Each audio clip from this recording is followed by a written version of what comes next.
Alright, welcome back. So, very quickly I wanted to talk to you about the one piece of equipment that is very often forgotten when purchasing a Windows mixed reality headset, and this is mainly aimed at the people running desktop computers or even older laptops that might be actually missing Bluetooth.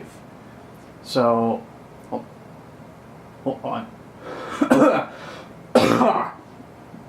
There we go. What you need is one of these. It's a Bluetooth dongle, but it's not as straightforward as it may originally seem, because you might think, great, now that I have the Bluetooth dongle, I'll plug it in. This one in particular is the ASUS BT400. I got it for $10 Canadian because it had a mail-in rebate, so you might be able to get a similarly good deal. You'll notice that it's USB compatible with USB 2, USB 3 and all that good stuff, and it is fully compliant Bluetooth 4.0, 3, 2.1, 2, whatever you need. Now, there's a bit of a problem, not problem. You see, Bluetooth running out of a 3.0 plug can give essentially a frequency issue that'll actually drop or give faulty connections to your controllers, and I had this happen to me.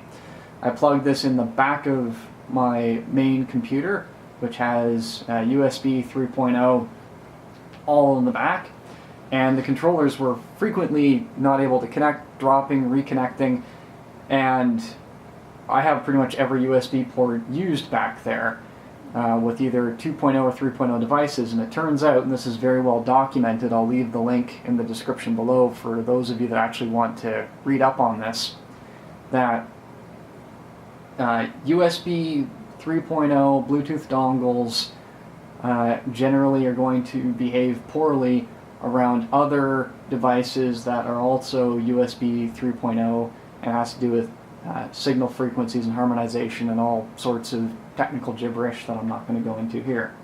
So there's two ways to get around this problem. For me, I have USB 2.0 slots in the front of my machine, and I just put it there. Problem solved.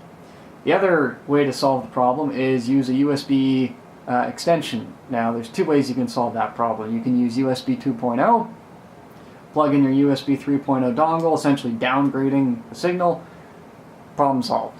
Or you can get a USB 3.0 extension and just run it really far away, but even then that's not a guarantee if the signal is still being jostled, if you will, which is the technical term. So, highly recommend the ASUS, but make sure that you're aware of the Bluetooth frequency problem, because if not, you will have controller issues, and if you're not aware of that whole situation, you might accidentally blame the controllers. So hopefully that is helpful. Again, this was a great little unit. It's Bluetooth low energy, comes with a great warranty. It's got more packaging than the actual dongle, and they're usually on sale or have rebates. So find one of these for your VR setup, and you should be good to go.